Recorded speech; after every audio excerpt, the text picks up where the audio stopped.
빌립보서 1, 2장을 거쳐서 이제 3장에 이르렀습니다. 이제 빌립보서가 4장까지니까 절반이 지난 셈이죠. 근데 오늘 본문 여러분들께서 보시는 것처럼 끝으로라는 말로 시작하고 있습니다. 아직 2장이나 남았는데도 말이죠. 그래서 성경이 이제 하나님의 말씀임을 부인하는 자들은 이것을 근거로 해서 이 3장 2절부터 4장 초반부까지는 후대에 다른 편지에 있는 내용을 짜깁기 해서 넣은 것이다, 이렇게 주장하는 사람들도 일부 있습니다. 이런 주장이 일견은 그럴듯해 보이지만요, 전혀 역사적인 근거가 없는 추측이라는 점 말씀드립니다. 그래서 이 경건한 학자들은 이 끝으로라는 말을 이제 편지를 끝낼 것이다 라는 그런 의미가 아니라 마지막으로 너희에게 전달해야 될 것이 있다, 이런 의미로 봅니다. 자, 그러면 바울이 마지막으로 전하고자 하는 바는 무엇일까요? 바로 기뻐하라 는 말씀입니다. 기뻐하라. 특히 바울은 여기서 처음으로 주 안에서 기뻐하라 이렇게 이야기하고 있어요. 이전에도 기뻐하라는 말씀을 여러 번 했지만 주 안에서라고 강조하면서 기뻐하라고 다시 한번 덧붙이고 있습니다. 그러면서 이렇게 얘기하죠. 너희에게 같은 말을 하는 것이 나에게 귀찮고 수고스러운 것이 아니다. 내가 그렇게 해야만 너희에게 안전하다. 자, 대부분 경험하셨겠지만 아이를 키우다 보면 어쩔 수 없이 같은 말을 반복해야 될 때가 있습니다. 자, 아이가 위험하거나 좀 비위생적인 행동들을 이렇게 하게 되는 경우엔 하지 말라 해도 안 들으니까 나중에 이제 좀 이런 말을 덧붙이게 되죠. 가만히 좀 있어라. 입에 손대지 좀 말아라. 뛰지 좀 말아라. 이게 아이가 자신의 행동에 따르는 그런 위험성에 대해서 스스로 인지하고 스스로 조심할 수 있을 때까지 부모는 그렇게 강조해서 반복해서 이야기를 해줘야 됩니다. 이 빌립보서에서 바울이 기뻐하라고 계속 강조하는 데에는 바로 이와 같은 이유가 있었던 거예요. 어린아이가 주의할 줄 모르는 것처럼 우리는 지독하게도 기뻐할 줄을 모릅니다. 기뻐하라, 주 안에서 기뻐하라, 항상 기뻐하라는 말씀을 듣고 또 들어도 우리는 자꾸만 이 기쁨을 잃어버립니다. 왜 그럴까요? 이는 아이가 충분한 주의력을 가질 만큼 자라지 못한 것처럼 우리의 신앙이 정말 작은 어려움에도 쉽게 주님께서 주신 그 기쁨을 잃어버릴 만큼 성숙하지 못하고 있음을 보여주는 것입니다. 이 빌립보 교회 성도들에게도 복음의 기쁨을 잃어버릴 만한 그런 일들이 있었던 것이죠. 그래서 여기까지는 비교적 굉장히 긍정적인 어조로 빌립보 성도들을 권면했던 바울은 이제 2절에 들어서면서 상당히 강한 표현으로 훈계하기 시작합니다. 자, 2절 말씀 한번 읽어볼까요? 시작. 개들을 삼가고 행악하는 자들을 삼가고 몸을 상해하는 일을 삼가라. 자, 이 바울의 표현은 상당히 갑작스러운 면이 있어요. 이 개들을 삼가라. 갑자기 굉장히 거칠게 느껴지는 표현이죠. 이전에도 말씀드린 바 있지만 이런 걸 봤을 때 바울은 상당히 좀 스트릭트한, 엄격한 성격을 가졌던 사람인 것 같아요. 그래서 어떤 학자들은 이렇게도 말합니다. 이 개라는 표현이 어떤 모욕적인 의미가 아니다, 종교적인 의미를 가진 것이다. 이렇게 해서 좀 바울이 그렇게 거친 사람이 아니다, 이런 걸 좀 이렇게 변호하려고 하는 그런 사람들도 있는데요. 하지만 당시 문화적인 배경에 비춰봐도 이 표현은 아주 매우 부정적인 표현임에 확실합니다. 오늘날에야 개가 이제 반려동물로서 참 귀엽고 사랑스러운 이미지가 있지만 이 당시의 개라는 것은 여러분 보신 적 있으신지 모르겠는데 이 밴쿠버 살다 보면 가끔씩 코요테를 보게 되거든요. 코요테 같은 존재였어요. 이 개들이 들짐승이었습니다. mostly. 그리고 들짐승들, 그런 짐승들 중에서도 이 개라는 짐승은 그 그리스 로마 문화권에서 상당히 그런 열등한 동물로 취급을 받았습니다. 그래서 게다가 유대인들에게 또 개는 부정한 동물이었어요. 부정한 동물. 그래서 유대인들은 때때로 이방인들을 개라고 지칭하기도 했습니다. 그러니까 바울이 지금 여기서 개라고 했던 것이 절대 뭐 어떤 부드러운 표현을 하는 게 절대 아닌 것이죠. 근데 그렇다고 본문에 나오는 개라는 표현이 이방인들을 가리키는 거냐? 그건 아닙니다. 왜냐하면 이 편지를 받는 빌립보 성도들이 거의 다 이방인들이었거든요. 그리고 이 빌립보서, 이 서신서를 가지고 가는 에바브로디토도 이방인이었습니다. 그러니까 당연히 이 개라는 표현이 그들을 가리킨 건 아니었겠죠. 자, 그럼 이들이 누구냐? 우리가 아직 읽진 않았지만 이 편지를 계속 읽어 나가다 보면 이들은 교회를 무너뜨리기 위해서 은밀하게 들어온 유대인들을 가리키는 것이다 라는 것을 알 수 있습니다. 오늘날에도 교회를 무너뜨리기 위해서 이단들이 침투하거든요. 신천지 같은 이단들이 교회에 들어와서 그 교회를 먹으려고 침투해 들어옵니다. 그런 것처럼 이제 막 교회가 세워지기 시작했던 이때에도 벌써 교회를 무너뜨리기 위해서 그런 사람들이 들어왔던 것입니다. 그래서 신약 성경에 보시면 이런 사람들을 삼가라 이런 경고가 적지 않아요. 고린도전서에도 나오고 로마서에도 나오고요. 심지어 갈라디아서는 그런 사람들을 경고하기 위해서 거의 서신서 전체가 쓰여졌다고 봐도 무방합니다. 자, 그러면 이런 유대인들이 왜 초대교회에 그렇게 위협적이었을까요? 그거는 이 유대인들이 초대교회 성도들이 가질 수밖에 없었던 어떤 불안감과 또 그들이 갖고 있는 어떤 갈망을 교묘히 이용했기 때문입니다. 자, 이 로마 제국 안에서 그리스도인이 된다는 게 무슨 뜻이냐면 로마 황제에 반역해서 죽임을 당한 예수라는 자를 주로 믿고 따르는 사람이 된다는 겁니다. 예, 그리스도인이 된다는 것은. 그러니까 그리스도인의 정체성을 가지고 살아가게 되면 언제 반역자로 몰려서 죽임을 당할지 모르게 되는 그런 삶을 살게 된다는 거예요. 그러니까 초대교회 성도들은 항상 이런 불안감이 있었습니다. 지금 바울도 그래서 감옥에 들어가 있는 거 아닙니까? 그리고 이렇게 이 땅에서의 삶이 이렇게 불안하고 그러면 얼마나 그들이 천국 소망을 또 가지고 있겠습니까? 하나님의 나라에 얼마나 들어가고 싶겠습니까? 이 유대인들은 그들이 갖고 있던 이런 두려움 그리고 그들이 갖고 있던 이런 갈망 이것을 이용해서 그들을 유혹하고 무너뜨리려 했던 것입니다. 그래서 이 유대인들인 초대교회가 여전히 구약 성경을 믿고 있다는 것을 이용해서 이런 가르침을 퍼뜨렸습니다. 자, 모세의 율법에 보면 할례를 받아야 참된 하나님의 백성이라고 했다. 그러니 너희 이방인들도 우리 유대인들처럼 할례를 받아야 너희들이 그토록 원하고 있는 하나님의 나라에 들어갈 수 있는 것이다. 그리고 할례를 받고 우리처럼 유대인이 되면 유대인의 정체성을 가지면 그리스도인이 아니라 나는 유대인이다 이러면서 살면 로마 제국의 그런 박해와 압박으로부터 좀 비껴날 수 있지 않겠느냐. 이것은 초대교회 성도들, 초대교회를 정말 근간부터 무너뜨릴 수 있는 굉장한 유혹이었습니다. 그렇지 않았겠습니까? 그래서 바울은 그런 개 같은 자들을 삼가라라고 하면서 강한 경고의 목소리를 발했던 것입니다. 자, 근데 바울이 쓴 이 개라는 표현은 그런 아주 강한 경고와 어떤 적대감의 표현일 뿐만 아니라 성경적인 근거도 가지고 있어요. 그래서 이 개라는 성경이 말씀하는 이 개 같은 자들이라는 표현의 사람들이 어떤 사람들인지 한번 보겠습니다. 말씀 보여주시죠. 제가 신명기 말씀 읽어볼게요. 창기가 번 돈과 개 같은 자의 소득은 어떤 서원하는 일로든지 내 하나님 여호와의 전에 가져오지 말라. 이 둘은 다 내 하나님 여호와께 가증한 것임이니라. 자, 개 같은 자들은 어떤 사람들이냐? 악을 행함으로 소득을 얻는 자들입니다.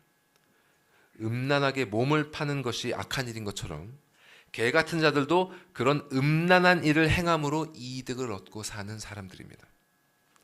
이 초대교회에 침투했던 유대인들은 스스로 여호와 하나님을 섬긴다고 하면서도 음란하게 로마 제국의 권력에 빌붙어서 교회를 무너뜨리고 자신들의 기득권을 유지하고자 했습니다. 자, 다음은 잠언 말씀입니다. 개가 그 토한 것을 도로 먹는 것 같이 미련한 자는 그 미련한 것을 거듭 행하느니라. 이렇게 개 같은 사람들은 개가 그 토한 것을 도로 먹는 것 같이 악한 행동을 미련하게 반복하는 자들입니다. 자, 유대인들도 예수님을 죽였던 그 악행을 초대 교회에도 똑같이 계속해서 반복해서 행했습니다. 또 예수님은 그들에 대해서 또 이렇게도 말씀하셨죠. 마태복음에 거룩한 것을 개에게 주지 말며 너희 진주를 돼지 앞에 던지지 말라. 그들이 그것을 발로 밟고 돌이켜 너희를 찢어 상하게 할까 염려하라. 자, 이렇게 개 같은 사람들은 어떤 사람들이냐? 거룩한 것을 알아보지 못하는 사람들입니다. 유대인들은요, 그들이 그토록 애타게 기다려왔던 예수님, 메시아가 오셨음에도 불구하고 그분을 알아보지 못했습니다. 또 예수님께서 구원의 참된 길, 그 거룩한 길을 보여주셨음에도 불구하고 그 길을 알아보지 못하고 오히려 자신들의 알량한 행위로 그 길을 더럽혔습니다. 자, 이런 사람들이 바로 성경이 말하는 개 같은 자들인 것입니다. 자, 이런 자들에 이어서 두 번째로 바울이 삼가라고 경계하는 사람들은 행악하는 자들입니다. 자, 악을 행한다는 뜻이죠. 근데 악을 행한다는 그런 일반적인 뜻을 넘어서서 이 말에는 교회에서 악하게 일하는 일꾼이다, 이런 의미가 함의가 되어 있습니다. 자, 이에 관련된 말씀들도 한번 볼게요. 자, 위에 고린도후서 말씀 같이 읽어볼까요? 시작.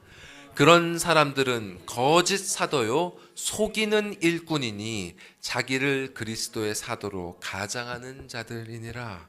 자, 이 사람들은 속이는 일꾼이에요. 속이는 일꾼.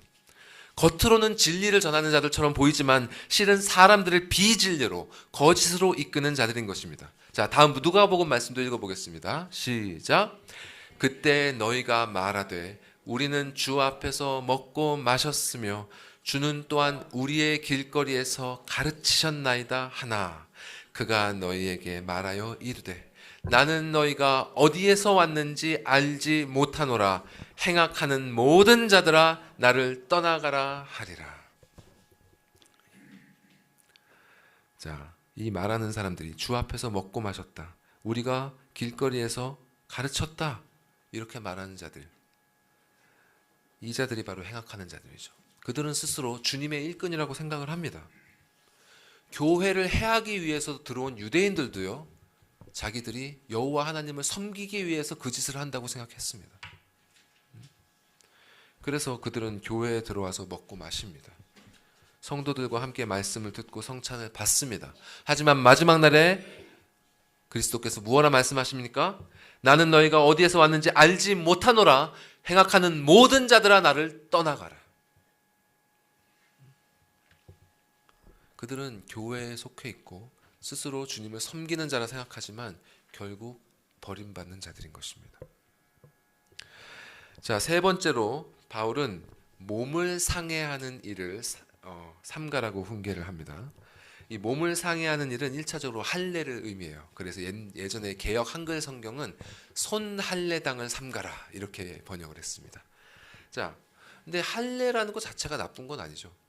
그죠? 성경에서 엄밀하게 구약 성경 때 가르쳤던 가르침이니까요. 근데 이 바울이 문제를 삼는 거는 뭐냐? 구원의 조건으로 할례를 요구하는 것입니다. 구원의 조건으로.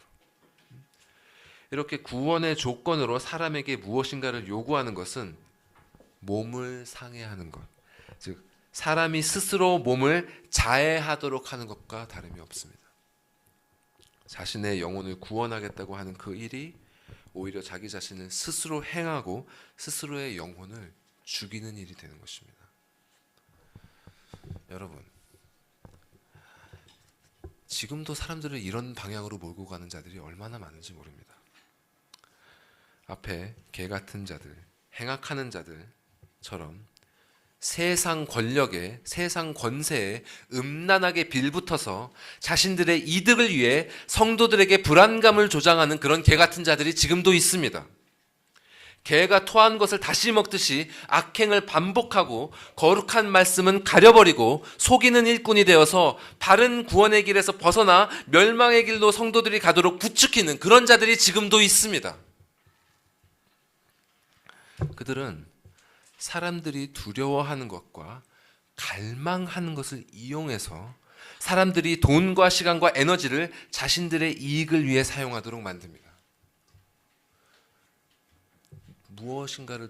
무엇을 두려워하는가, 또 무엇을 갈망하는가, 이것을 알면 사람을 조종할 수 있습니다, 여러분.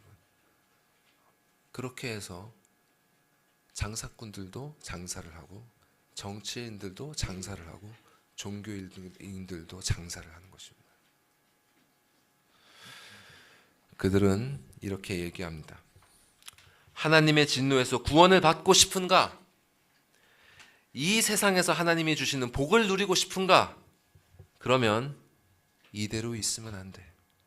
지금 너의 신앙으로는 충분하지 않아. 너의 구원을 분명히 하고 싶다면 너에게 이런 것들이 필요해. 이렇게 여러분의 영혼을 불안하게 하면서 구원을 위한 어떤 행위가 필요한 듯이 말하는 자가 있다면 그런 자들을 철저히 경계하고 삼가하십시오. 이른바 건전하다고 하는 교회들에서도요, 이런 가르침이 얼마나 흔한지 모릅니다. 그러나 이런 가르침은 얼핏 보면 구원으로 인도하는 것 같지만 실은 우리의 영혼을 스스로 상해하게 하는 멸망의 길로 이끕니다. 바른 교리를 바로 배우십시오, 여러분. 바로 배우셔서 분별력을 가지시고 이러한 거짓들이 여러분의 영혼에 영향을 끼치지 못하도록 철저히 삼가하시기 바랍니다. 자, 만일 지금 여러분에게 이런 외적인 위협이 없다면 참 감사한 일이죠. 하지만 그렇다고 해서 안심하시면 안 됩니다. 왜냐하면 이런 위험은 우리 외부에만 있는 것이 아니기 때문입니다. 사실 우리 영혼을 가장 위협하는 존재는 우리 외부에 있는 것이 아니라 우리 내부에 있습니다. 우리로 하여금 가장 불안하게 하고 염려하게 하고 그리스도께서 주신 기쁨을 잃어버리게 하는 그 주된 존재는 우리 마음에 있습니다. 스스로의 힘으로 위로를 얻기 위해서 몸을 상해하는 일을 하도록 부추기는 그 존재가 우리 안에 있습니다. 그 존재가 바로 우리의 죄된 본성입니다, 여러분. 인간은요, 끊임없이 자신의 행위로 불안을 잠재우고 안위를 얻으려고 합니다.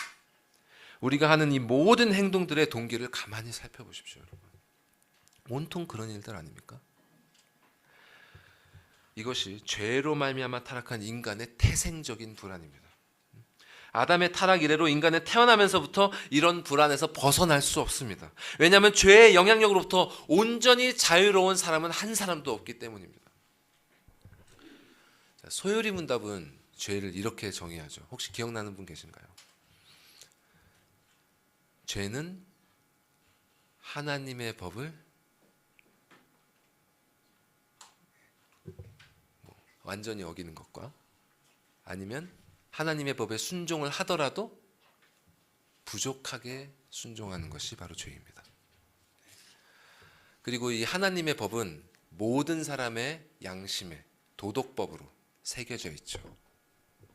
자, 그 말은 무슨 의미냐면 모든 사람은 자신에게 마땅히 해야 할 바가 있고요. 또 하지 말아야 할 바가 있음을 인식하고 있다는 뜻입니다. 그렇기 때문에 모든 사람은 두 가지 불안으로부터 자유로워질 수가 없습니다. 자, 바로 해야 할 바를 하지 못해서 생기는 불안과 하지 말아야 할 바를 저질러서 생기는 불안입니다. 자, 이런 불안이 일어나는 것 자체는 우리가 어찌할 수 있는 문제가 아니에요. 우리는 완벽한 존재가 아니잖아요. 그렇죠? 모든 인류는 이 두 가지 불안을 짊어지고 살아야 합니다.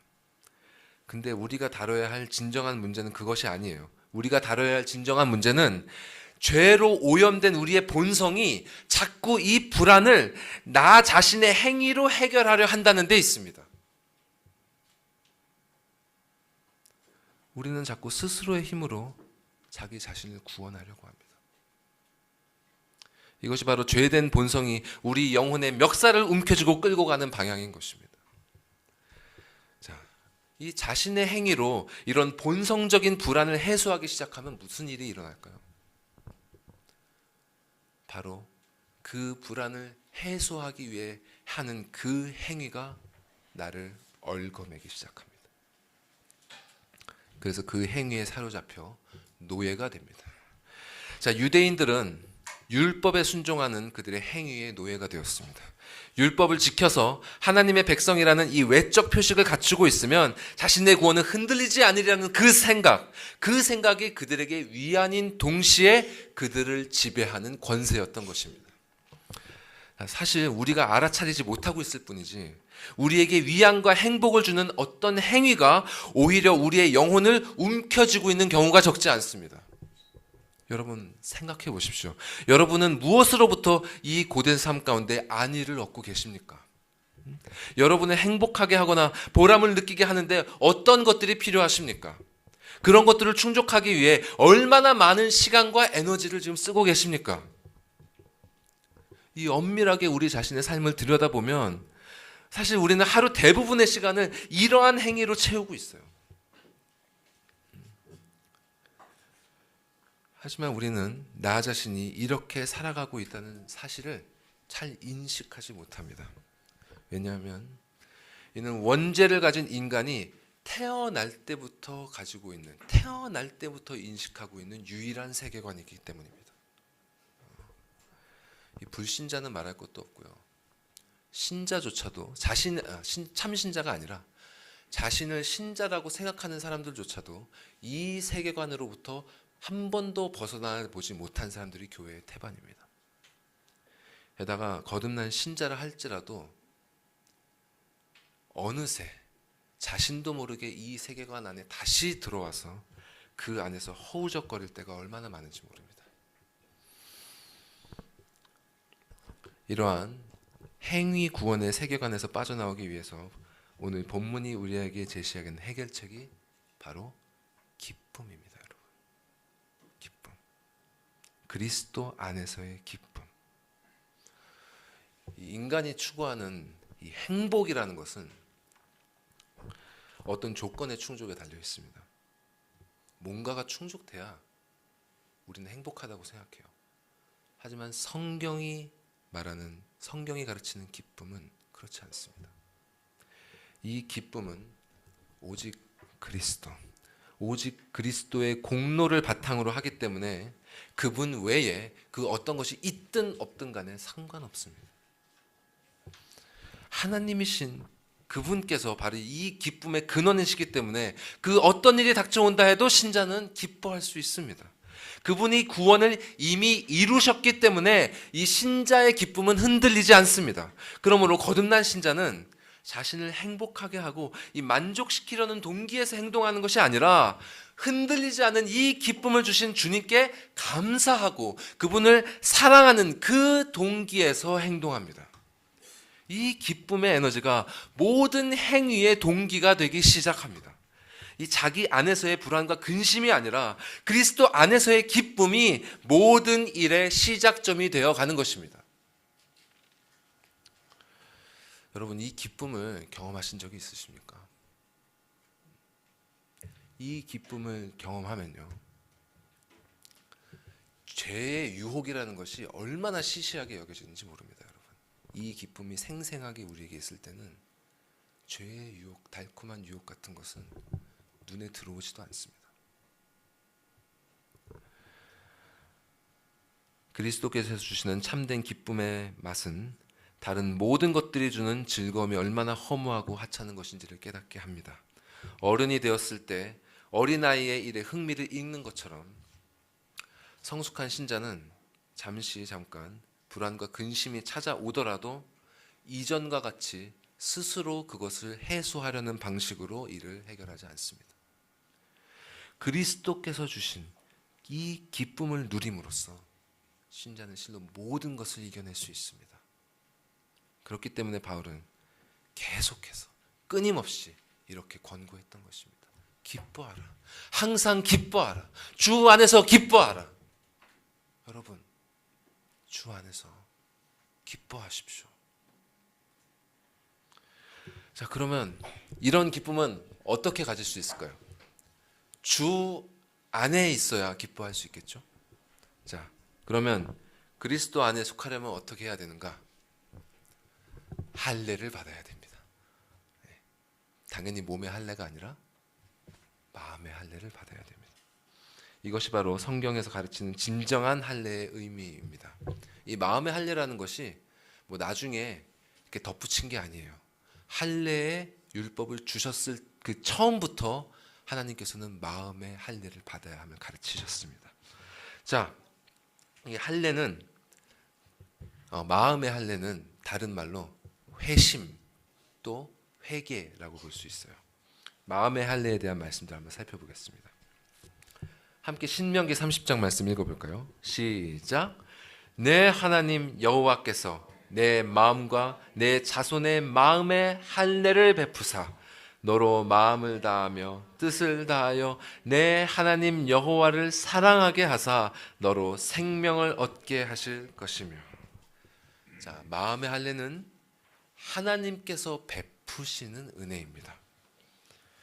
하나님께서 친히 죄와 사망의 종노릇 했던 우리의 옛 생명을 끊어주시고 의와 성령의 법을 따르는 새 생명을 주십니다. 그래서 우리의 마음은 이전에 좋아하던 죄악은 미워하게 되고 나의 하나님 여호와를 사랑하는 그 새로운 테이스트, 새로운 성향을 갖게 됩니다. 자, 이렇게 사람의 마음을 바꿀 수 있는 것은 오직 하나님만 하실 수 있습니다.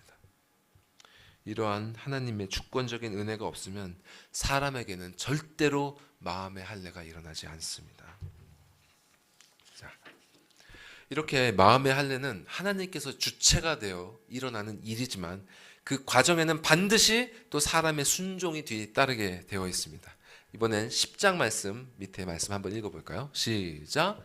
만물은 본래 내 하나님 여호와께 속한 것이로되 여호와께서 오직 내 조상들을 기뻐하시고 그들을 사랑하사 그들의 후손인 너희를 만민 중에서 택하셨음이 오늘과 같으니라. 그러므로 너희는 마음의 할례를 행하고 다시는 목을 곧게 하지 말라.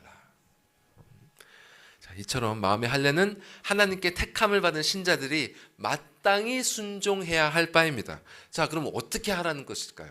마음의 할례 어떻게 해야 될까요? 말씀에 나오죠. 16절에 목을 곧게 하지 말라. 네 목을 하나님 앞에 빳빳이 세우지 말라.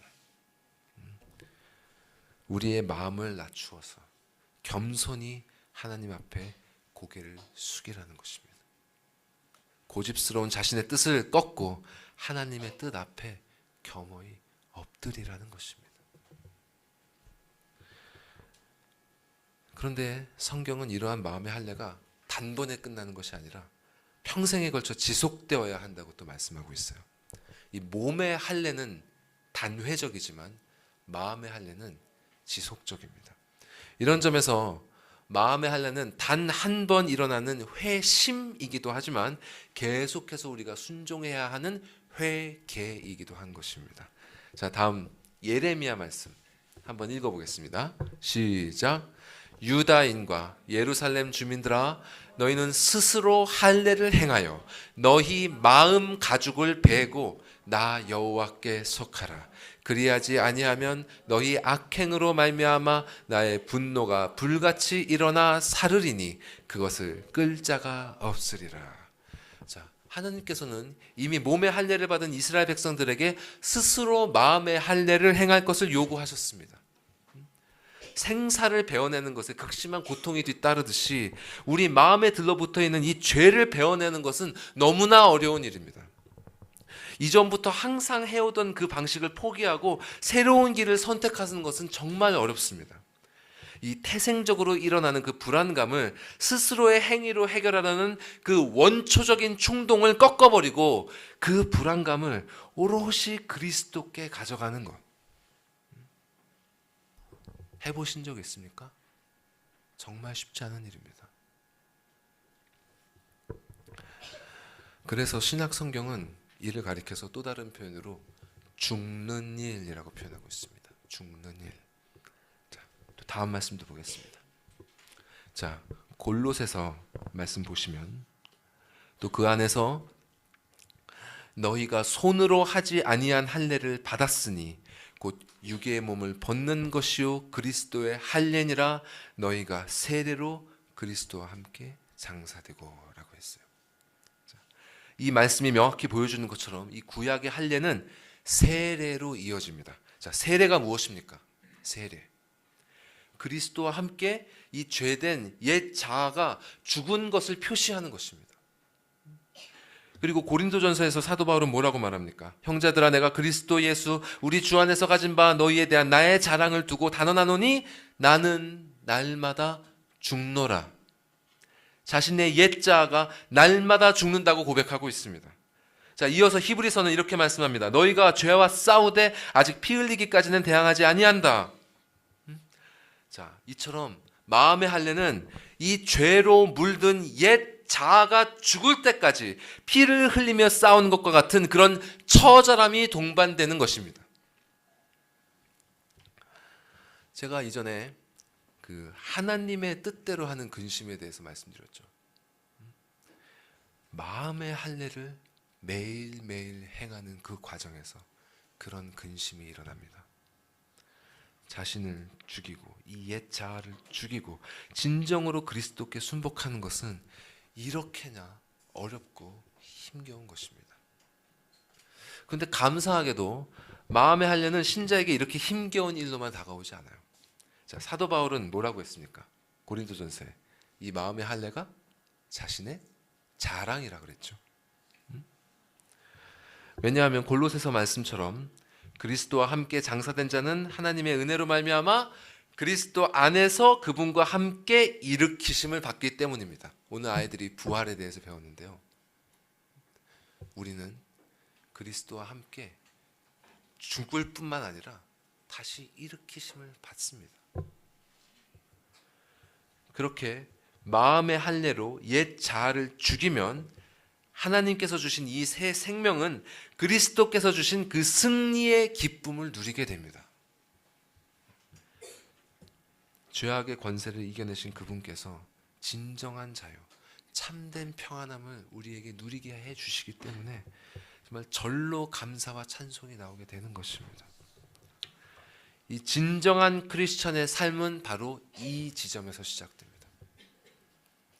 구원으로 말미암아 기쁨과 감사의 에너지로 하루에 주어진 이 모든 시간을 살아내는 것, 이것이 바로 하나님을 영화롭게 하고 즐거워하는 삶이고 그리스도의 종된 모든 자들이 지향해야 할 삶의 모습인 것입니다. 여러분 매일 아침마다 그렇게 삶을 시작하셔야 됩니다. 오늘은 무엇을 해야 내 영혼이 불안하지 않고 만족을 누릴까? 오늘은 무엇을 해야 내 몸이 행복할까? 가 아니라 이미 나에게 구원을 주신 그 하나님께서 죽어 마땅한 나에게 또 선물과 같은 24시간을 허락하셨구나. 오늘은 어떻게 감사하고 기뻐하면서 이 사랑을 그분께 돌려드릴까? 이 일을 위해서 우리는 매일매일 마음의 할례를 행해야 되는 것입니다. 진실로 매일매일 마음의 할례를 행해야 한다고 할 때 오해하지 마십시오. 우리는 구원을 받기 위해서 마음의 할례를 행하는 것이 아닙니다. 구원을 받기 위해서 행하는 게 아니에요. 이미 참된 신자는 구원을 받은 것입니다. 근데 하나님께서는 당신이 베푸신 이 구원의 그 복락을 누리도록 하시기 위해서 우리에게 이 마음의 할례를 행하고 그 길로 나아가도록 인도하셨습니다. 그렇기 때문에 우리는 이 피 흘리는 싸움을 싸워야 합니다. 여러분 지금 피 흘리기까지, 죄와 피 흘리기까지 싸우고 계십니까? 날마다 옛자 죽이고 계십니까? 죄를 이겨낸 승리의 기쁨으로 살아가고 계십니까? 만약 이 질문들에 여러분이 긍정할 수 있다면 그런 분은 오늘 본문의 바울과 같이 이렇게 고백할 수 있을 것입니다. 그리스도 안에서 기뻐하는 우리가 곧 참된 할례파라. 할례파 곧 하나님의 자녀라. 진실로 이것이 우리 모두의 고백이 되길 소망합니다. 자, 이렇게 고백하는 사람에게는 오늘 본문 3절이 말씀하는 세 가지 표징이 나타날 것입니다. 여러분의 삶에 이 세 가지 표징이 있는지 확인해 보십시오. 3절 보여주실까요? 3절 함께 읽어보겠습니다. 시작. 하나님의 성령으로 봉사하며 그리스도의 예수로 자랑하고 육체를 신뢰하지 아니하는 우리가 곧 할례파라. 자, 먼저 진정으로 마음의 할례를 행하는 자의 삶에는 하나님의 성령으로 봉사하는 일이 나타납니다. 봉사한다는 말은 1차적으로 신에게 봉사하는 것, 즉 예배한다는 뜻이에요. 근데 여기서 중요한 거는 하나님의 성령으로 예배한다고 합니다. 그 말은 마음의 할례 없이 하나님의 성령이 아니라 죄된 본성으로 예배할 수도 있다는 뜻이에요. 이 죄된 본성으로 예배하는 사람들은 스스로의 힘으로 하나님께 나아가려고 하기 때문에 그 몸과 마음이 율법에 얽매일 수밖에 없습니다. 그래서 유대인들처럼 율법과 절기를 지키는 것이 중요해지고, 또 요한복음의 사마리아 여인처럼 예배를 드리는 장소가 중요해지고, 또 로마 가톨릭처럼 온갖 전통을 지키는 것이 중요해집니다. 자, 이런 것만 지키면 이게 하나님께서 기뻐하시는 예배다, 하나님께서 받으시는 예배다, 이런 기준을 세워놓고 실상은 하나님이 아니라 자기 자신을 만족시키려 하는 것입니다. 그리고 이렇게 스스로를 예배 가운데 만족시키고 나면 그들은 이렇게 생각합니다. 오늘 은혜로 왔어. 오늘 하나님이 임하셨어. 그러나 성령을 따라 드리는 예배는 그 동기부터 다릅니다. 성령으로 드리는 예배의 동기는 크게 두 가지예요. 하나는 오늘 시편 51편 우리가 찬송했지만 하나는 상한 심령입니다. 다른 말로 하면 하나님의 뜻대로 하는 근심. 이것이 첫 번째 동기고, 두 번째는 하나님께서 주신 구원의 기쁨. 이것이 두 번째 동기예요. 이 두 가지 동기로 예배를 드리는 자는 스스로의 힘으로 무엇을 하려고 하지 않습니다. 스스로의 뜻대로 무엇을 하려고 하지 않아요. 주의 뜻대로 근심을 하는 자는 자신의 무능함을 알기 때문에 그저 주의 자비를 구하며 고개를 숙일 따름입니다. 그리고 주께서 구원의 기쁨을 주신 자는 그 은혜에 감사하면서 자발적으로 기쁘게 자신의 뜻은 내려놓고 말씀에 순종하여 예배드리게 됩니다. 그리고 이들은 이러한 예배를 통해 회복되고 충만해져서 성령으로 예배드림에 그치는 것이 아니라 성령으로 삶을 살아가는 단계로 나아갑니다. 이것이 바로 마음의 할례를 받은 자에게서 나타나는 첫 번째 표징입니다. 자, 두 번째로 마음의 할례를 받은 자에게서 나타나는 표징은 그가 그리스도 예수로 자랑한다는 거예요. 자, 이렇게 그리스도 예수로 자랑하려면 먼저 인식의 변화가 전제되어야 됩니다. 자, 예레미야서에서 이렇게 말씀하고 있거든요. 자, 예레미야서 말씀 함께 읽겠습니다. 시작. 내가 누구에게 말하며 누구에게 경책하여 듣게 할꼬. 보라, 그 귀가 할례를 받지 못하였으므로 듣지 못하는도다. 보라, 여호와의 말씀을 그들이 자신들에게 욕으로 여기고 이를 즐겨 사지 아니하니. 자, 귀의 할례를 말씀하고 있습니다.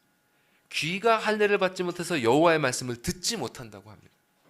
마음의 귀가 이 죄로 덮여 있으면 구원의 말씀이 들리지 않는 것입니다.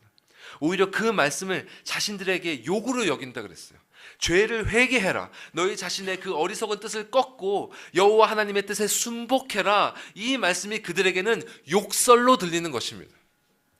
그러나 마음의 귀에 할례를 받은 자에게는 하나님의 말씀이 이렇게 바뀝니다. 돌려주시죠. 시편 말씀 쫙 같이 읽어보겠습니다. 시작. 이 말씀은 나의 고난 중에 위로라. 주의 말씀이 나를 살리셨기 때문이니이다. 주의 말씀의 맛이 내게 어찌 그리 단지요. 내 입에 꿀보다 더 다니이다. 사람이 많은 탈취물을 얻은 것처럼 나는 주의 말씀을 즐거워하나이다. 나 곧 내 영혼은 여호와를 기다리며 나는 주의 말씀을 바라는도다. 내가 주의 성전을 향하여 예배하며 주의 인자하심과 성실하심으로 말미암아 주의 이름에 감사하오리니 이는 주께서 주의 말씀을 주의 모든 이름보다 높게 하셨음이라. 자, 귀의 할례를 받은 자에게 주의 말씀은 이렇게 바뀝니다. 주의 말씀이 위로가 되고 주의 말씀이 달콤해지고 주의 말씀이 즐거움이 되고 주의 말씀이 소망이 됩니다. 그리고 주의 말씀은 주를 지칭하는 다른 모든 이름보다 높아지는 영광스러운 이름이 되는 것입니다. 이 이름, 모든 이름 위에 높아지신 그 이름, 바로 말씀 하나님 예수 그리스도 아닙니까? 다른 누구가 아니라 바로 그분이 마음의 할례를 받은 모든 자에게 자랑거리가 됩니다. 자, 앞에서 바울은 날마다 죽는 것이 자신의 자랑이라 그랬는데요. 이것은 날마다 죽는 순종을 하는 그런 자기 자신을 자랑한다는 뜻이 아니라 자기 자신을 그렇게 죽을 수 있도록 해주신 그리스도를 자랑한다는 뜻입니다. 갈라디아서에서 그는 이렇게 분명히 고백하고 있습니다. 제가 읽겠습니다. 그러나 내게는 바울 나에게는 우리 주 예수 그리스도의 십자가 외에 결코 자랑할 것이 없으니 그리스도로 말미암아 세상이 나를 대하여 십자가에 못 박히고 죽은 것과 같고 내가 또한 세상을 대하여 죽은 것과 같으니라. 위에 시편 기자가 고백한 이 주의 말씀에 대한 사모함이 이 바울의 입에서 십자가 복음에 대한 사모함으로 고스란히 재현되고 있습니다.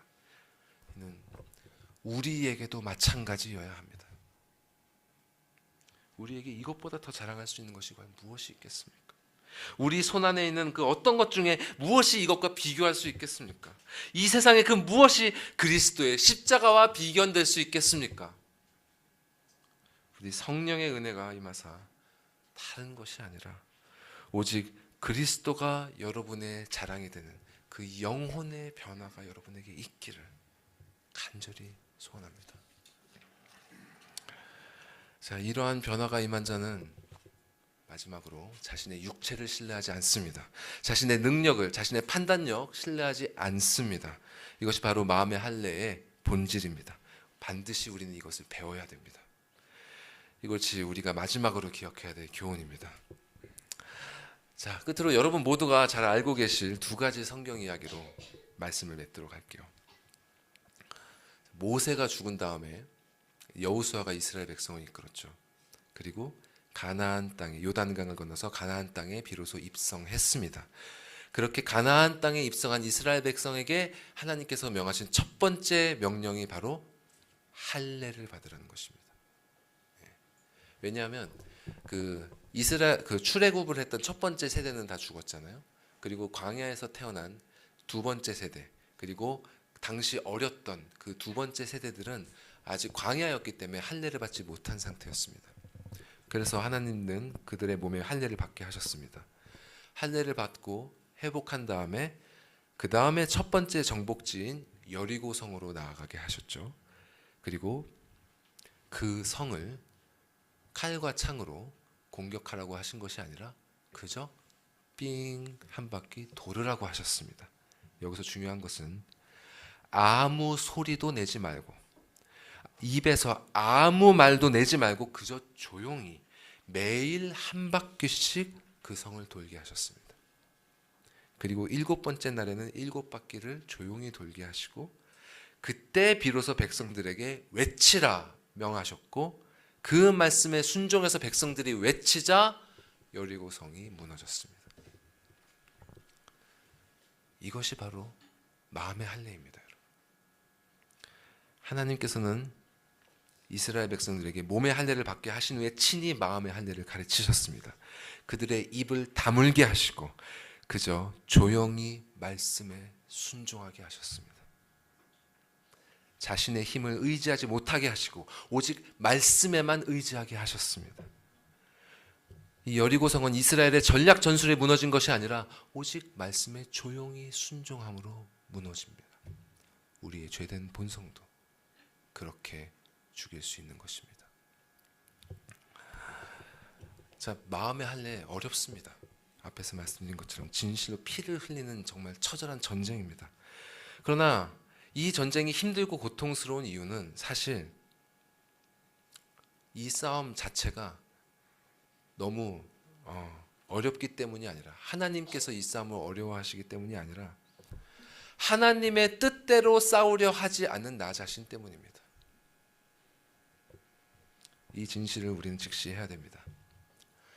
자, 두 번째 이야기는 예수님 이야기입니다. 그 예수님께서 유대 지방을 잠시 떠나서 거라사 지방으로 가셨습니다. 그곳에 가셨을 때 그곳에는 사람의 힘으로는 제어할 수 없는 귀신 들린 자가 거기 있었습니다. 그 사람은 얼마나 힘이 센지 쇠사슬로 묶어도 끊어버릴 정도의 괴력을 가진 사람이었어요. 근데 예수님께서 배에서 내려서 딱 나타나시자마자 그 사람이 알아서 예수님 앞에 기어 나와서 예수님께 절했습니다. 그리고 그 미친 자, 그 사람을 조종하던 귀신들은 예수님께 자신들을 내쫓지 말아달라고 그분께 간구했습니다. 그리고 그분의 말씀 한마디로 그 누구도 제어할 수 없었던 그 미친 사람이 하나님을 경외하는 신자가 되었습니다. 여러분, 마음의 할례를 행하실 때 자신의 의지로 하지 마시고 오직 그리스도께 의지하십시오. 그분께서 베푸신 십자가의 대속, 부활의 복음, 그 구원의 진리 안에서 기쁨을 찾으시고 오직 그분으로만 여러분의 자랑으로, 그분을 여러분의 무기로 삼으십시오. 그 은혜 안에 거할 때 여러분의 기쁨은 흔들리지 않을 것이고 하나님의 능력은 우리를 참된 할례자로, 그분의 거룩한 백성으로 만들어 주실 것입니다. 주께서 친히 이끄시는 이 복된 과정을 감사하며 즐거워하는 우리 모두가 되기를 주님의 이름으로 축원합니다. 기도하시겠습니다. 주님, 참으로 우리가 무엇이건데 이 놀라운 은혜를 우리에게 허락하셨나이까. 주님, 우리의 힘으로는 참으로 구원을 향하여 아무것도 행할 수 없사오니 처음부터 끝까지 주님 친히 행하여 주사 이 불쌍한 우리들로 하여금 당신께서 약속하신 그 구원의 복락을 누리게 도와주시옵소서. 우리의 믿음 없음을 불쌍히 여겨주시고 믿음의 은혜를 허락하여 주시옵소서. 우리의 믿음 약함을 불쌍히 여겨주시고 우리의 이 겨자씨만한 이 정말 보잘것없는 이 믿음을 주님 당신의 말씀을 붙들 수 있는 그 믿음으로 주님 자라게 하여 주시옵소서. 우리의 매일의 삶이 우리의 죄된 본성이 일으키는 그 충동에 쫓기어서 불안과 염려로 스스로의 행위로 만족시키려는 그런 율법 아래에 묶인 삶이 아니라 주님께서 주신 복음의 기쁨을 누리며 참된 자유를 누리며 당신을 사랑하고자 하는 그 동기로 당신을 영화롭게 하고 즐거워하는 그런 삶을 누릴 수 있도록 우리 사랑하는 모든 성도들, 모든 한 사람 한 사람 그 영혼들, 그 삶들, 그 모든 순간들 주님 인도하여 주시옵소서. 그 일을 위하여 오늘의 말씀을 우리의 마음 가운데 영원히 잊혀지지 않도록 깊이 새겨 주시옵소서. 이 모든 말씀 우리 구주 예수 그리스도의 이름으로 기도드리옵나이다. 아멘.